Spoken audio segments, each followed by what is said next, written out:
Assalamualaikum warahmatullahi wabarakatuh. Perkenalkan, saya Dwi Ayu Lestari dari kelas TMT 3A. NIM saya 12204193012. Di sini saya akan menerangkan tentang teori belajar kognitif. Teori belajar kognitif adalah belajar fokus proses mental internal untuk memahami dunia eksternal. Teori belajar kognitif yaitu belajar memberi perubahan pada struktur mental. Yang pertama yaitu pada pengetahuan, yang kedua pada keyakinan, yang ketiga pada keterampilan, yang keempat pada harapan, yang kelima mekanisme lain. Kemudian teori belajar ini menekankan proses mental seperti berpikir, fokus pada apa yang terjadi. Teori belajar kognitif yang terkenal itu dibagi menjadi tiga, yaitu cognitive field, skema, teori pemrosesan informasi atau information processing theory. Yang pertama adalah cognitive field. Cognitive field ini dikemukakan oleh Kurt Lewin pada tahun 1892 sampai dengan 1947. Menurutnya, individu dalam medan bersifat psikologis. Medan individu ini bereaksi life space yang mencakup perwujudan lingkungan di mana individu bereaksi. Misalnya seperti orang yang dijumpai, yang kedua objek material yang dihadapi, yang ketiga fungsi kegiatan yang dimiliki. Yang kedua adalah skema, mengemukakan keberadaan struktur pengetahuan atau yang disebut skemata, yang memiliki dua bentuk, yaitu objek dan kejadian. Skema dibentuk melalui proses abstraksi, yang sudah terbentuk akan memengaruhi apa yang diingat tentang pengalaman melalui tiga proses, yaitu yang pertama adalah seleksi, yang kedua pengambilan intisari, yang ketiga interpretasi. Skema dapat diubah atau dimodifikasi dengan tiga proses, yaitu penambahan, penyesuaian, dan restrukturisasi. Yang ketiga adalah teori pemrosesan informasi atau Information Processing Theory. Teori ini adalah teori kognitif tentang belajar yang menggambarkan tentang pemrosesan, penyimpanan, dan perolahan pengetahuan oleh pikiran. Menurutnya, belajar adalah menyangkut tentang bagaimana informasi dari lingkungan dapat disimpan dalam memori. Model pemrosesan informasi yang paling berpengaruh dalam hal ini adalah Atkinson dan Shiffrin. Memiliki tiga komponen mayor. Yang pertama adalah penyimpanan informasi, yang kedua adalah proses kognitif, dan yang berikutnya adalah metakognisi. Teori pemrosesan informasi memiliki dua implikasi pokok terhadap praktik pendidikan menurut Brines 1996, yaitu yang pertama, guru perlu mengetahui bahwa siswa pada dasarnya memiliki keterbatasan dalam proses dan mengingat informasi. Yang kedua, guru harus memberikan kesempatan pada siswa untuk melakukan pengulangan dan pelatihan. Sekian dari saya. Wassalamualaikum warahmatullahi wabarakatuh.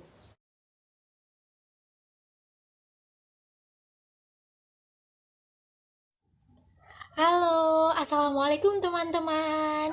Saya Fiska Dela Afisa, NIM 12204193013. Di sini saya akan menjelaskan sedikit materi tentang teori belajar konstruktivis yang meliputi apa sih teori belajar konstruktivis, bagaimana konsep inti dari teori belajar konstruktivis, apa sih pengertian belajar menurut teori konstruktivis, dan bagaimana atau apa saja ciri-ciri dari teori konstruktivis. Oke, saya mulai. Teori belajar konstruktivis pada mulanya dikembangkan oleh Piaget sekitar pertengahan abad ke-20. Tetapi sebenarnya teori konstruktivis bukanlah teori baru, melainkan penggabungan dari berbagai pendekatan. Vossnot mengatakan teori konstruktivis adalah teori yang membahas tentang pengetahuan dan belajar, yang menguraikan tentang apa itu mengetahui dan bagaimana seseorang menjadi tahu. Teori konstruktivis memandang ilmu pengetahuan bersifat non-objektif, temporer, dan selalu berubah-ubah. Konsep inti konstruktivisme adalah proses penstrukturan atau pengorganisasian. Secara istilah, konstruktivis adalah suatu aliran filsafat ilmu, psikologi, dan teori belajar mengajar yang menekankan bahwa pengetahuan kita adalah konstruksi kita sendiri. Teori belajar konstruktivis bertitik tolak dengan kognitif, di mana pengetahuan dibina pasif sebagai pengetahuan yang disampaikan oleh guru. Teori belajar konstruktivis merupakan teori belajar yang menekankan pengalaman belajar. Hal ini menjadikan siswa menjadi aktif dan kreatif. Dengan demikian, aliran konstruktivis memberikan keleluasaan kepada siswa untuk aktif membangun kebermaknaan sesuai dengan pemahaman yang telah dimiliki. Menurut konstruktivis, tujuan belajar yaitu menanamkan pada diri si pembelajar rasa tanggung jawab dan kemandirian, mampu mengembangkan studi, penyelidikan dan pemecahan masalah, kebermaknaan yang berdasarkan situasi nyata, dan menggunakan aktivitas belajar dinamik yang meningkatkan pada level operasi tingkat tinggi. Ciri-ciri teori konstruktivis menurut Eigen dan Kautsky yaitu: 1. Dalam proses belajar, individu mengembangkan pemahaman sendiri, bukan menerima pemahaman dari orang lain. 2. Proses belajar sangat tergantung pada pemahaman yang telah dimiliki sebelumnya. 3. Belajar difasilitasi oleh interaksi sosial. 4. Belajar yang bermakna timbul dalam tugas-tugas belajar yang autentik.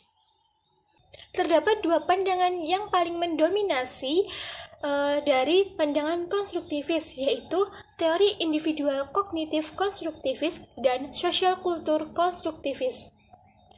Teori individual kognitif konstruktivis dikemukakan oleh Jean Piaget. Teori individual kognitif konstruktivis berfokus pada konstruksi internal individu terhadap pengetahuan. Pengetahuan tidak berasal dari lingkungan sosial, akan tetapi interaksi sosial penting sebagai stimulus terjadinya konflik kognitif internal pada individu. Kognitif konstruktivis menekankan pada aktivitas belajar yang ditentukan oleh pembelajar dan berorientasi pada penemuan sendiri.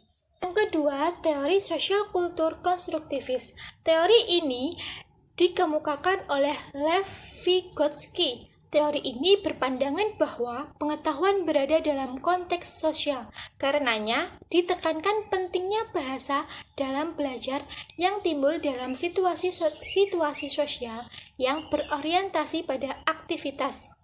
Menurut Vygotsky, anak-anak hanya dapat belajar dengan cara terlibat langsung dalam aktivitas-aktivitas bermakna dengan orang-orang yang lebih pandai.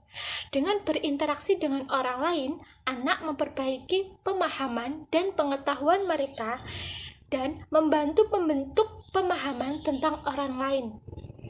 Strategi-strategi pembelajaran yang didasarkan pada teori Vygotsky ini menempatkan pembelajar dalam situasi di mana bahan pelajaran yang diberikan berada dalam jangkauan perkembangan mereka. Terima kasih. Sekian materi yang dapat saya sampaikan. Apabila ada kurangnya dalam bertutur kata atau perbuatan, saya mohon maaf. Wassalamualaikum warahmatullahi wabarakatuh. Assalamualaikum warahmatullahi wabarakatuh. Di sini saya Sinta Dewi akan membahas materi terakhir terkait perspektif neuroscience tentang belajar. Di era globalisasi ini sangat diperlukannya manusia yang kuat dan memiliki kemampuan untuk bersaing, dan manusia seperti ini lahir dari orang yang memiliki motivasi yang sangat tinggi. Nah, kesulitan inilah yang dihadapi oleh Indonesia. Kita harus memikirkan bagaimana cara kita bisa mencetak generasi muda yang memiliki motivasi yang sangat tinggi, sedangkan pendidikan yang ada di Indonesia ini bersifat mengikat peserta didik yang hanya memberikan pengetahuan secara final, seolah tidak bisa dirubah, dan peserta didik hanya bisa menghafal pembelajaran yang diberikan. Nah, sistem pembelajaran seperti ini akan membuat suasana dalam kelas itu terasa bosan dan menyebabkan peserta didik menjadi tegang dan tertekan saat akan melakukan ujian. bahkan bisa melupakan materi yang telah dipelajari sebelumnya. Belajar juga memerlukan kesiapan dari setiap individu, dan itu akan terjadi apabila otak sudah siap untuk belajar. Bila otak tidak siap untuk belajar, maka proses pembelajaran tidak akan pernah terjadi. Oleh sebab itu, muncullah sebuah teori yang mempelajari tentang otak, yaitu neuroscience. Nah, sebelum saya membahas tentang neuroscience, saya akan menyinggung sedikit tentang psikologi, karena ini juga ada kaitannya dengan psikologi. Nah, psikologi merupakan disiplin ilmu yang bisa menjembatani ilmu sosial dan ilmu alam. Dengan memahami materi psikologi ini, maka kita bisa mendekatkan diri dengan tingkah laku manusia dan juga bisa memahami psikologi keadaan tubuh manusia tersebut. Nah, di sini ada perspektif psikologi kontemporer. Perspektif psikologi kontemporer ini dibagi menjadi 4. Yang pertama, perspektif neuroscience. Yang kedua, perspektif sosiokultural. Yang ketiga, perspektif evolusioner. Yang keempat, perspektif psikologi. Di sini saya akan membahas mengenai perspektif neuroscience. Nah, perspektif neuroscience ini menaruh minat pada struktur otak yang berperan penting dalam emosi, penalaran, berbicara, dan proses psikologi lainnya. Maka dari itu, arti dari neuroscience adalah suatu kajian interdisiplin yang menggabungkan ilmu biologi dan ilmu psikologi. Dengan memahami dan mempelajari neuroscience ini, kita akan tahu bagaimana otak dapat berpengaruh pada tingkah laku dan fungsi kognitif dari seseorang. Neuroscience dalam belajar merupakan sistem pendidikan yang masih baru dan masih awam sebenarnya. Dan hal ini banyak diabaikan oleh para pendidik, yang menyebabkan suasana pembelajaran menjadi mati. Neuroscience ini mengkaji mengenai sistem saraf dalam otak manusia dan juga mengkaji mengenai kesadaran dan kepekaan otak dari berbagai segi seperti biologi, perspektif, ingatan, serta berbagai hal yang terkait dengan pembelajaran. Nah, sebagaimana sudah saya jelaskan secara singkat mengenai perspektif neuroscience, kalian bisa membaca lebih detail lagi dalam makalah kami. Nah, di sini kan sudah dijelaskan neuroscience merupakan ilmu yang membahas tentang otak manusia secara interdisiplin. Di sini neuroscience sendiri juga memiliki beberapa dimensi. Yang pertama, selular molekuler. Selular molekuler.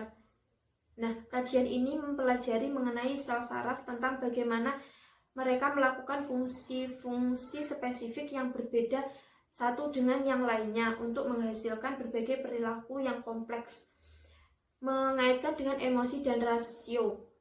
Dari hal ini kita bisa melihat mengenai pengetahuan dan tindakan yang diakibatkannya. Nah, kan sekarang itu banyak ilmu pengetahuan kan semakin menyebar luas. Dalam dimensi ini sebagai contoh kita mempelajari pengetahuan tentang ilmu matematika. Nah, dengan kita mempelajari pengetahuan tentang ilmu matematika kan kita bisa jadi menghitung. Itu adalah contoh simpelnya.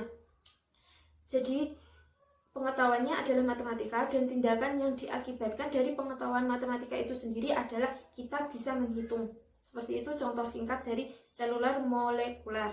Nah, dimensi yang kedua adalah sistem saraf. Sistem ini mengkaji sel-sel saraf yang memiliki fungsi yang sama dalam sebuah sistem yang kompleks. Seperti misal penglihatan yang telah dikaji oleh sistem visual. Selanjutnya, pendengaran yang dikaji oleh sistem auditori, dan gerakan yang dikaji oleh sistem isotonik, dan masih banyak lagi. Yang ketiga adalah dimensi neuroscience perilaku. Sistem ini mengkaji bagaimana sistem saraf seharusnya bekerja untuk menghasilkan perilaku tertentu, seperti bagaimana saraf visual, auditori, dan motorik untuk memproses informasi secara simultan. Yang terakhir adalah neuroscience sosial. Nah, neuroscience sosial ini sangat penting dalam pembelajaran yang ada di kelas atau di luar kelas. Dimensi ini mempelajari tentang otak sosial, bagaimana otak berperan aktif dalam membentuk hubungan dengan orang lain. Nah, kita kan hidup di dunia ini tidak bisa secara individu-individu. Kita memerlukan orang lain untuk membantu kita. Nah, hal ini sangat berguna untuk menjalin komunikasi antara guru dan murid dalam melakukan pembelajaran untuk mencapai suatu tujuan. Dari yang keempat dimensi itu sangat penting dalam proses pembelajaran yang dijelaskan oleh perspektif neuroscience. Nah, sekian materi dari saya yang bisa saya jelaskan. Sekiranya ada saya salah kata atau kesalahan-kesalahan lainnya, saya mohon maaf sebesar-besarnya. Wassalamualaikum warahmatullahi wabarakatuh.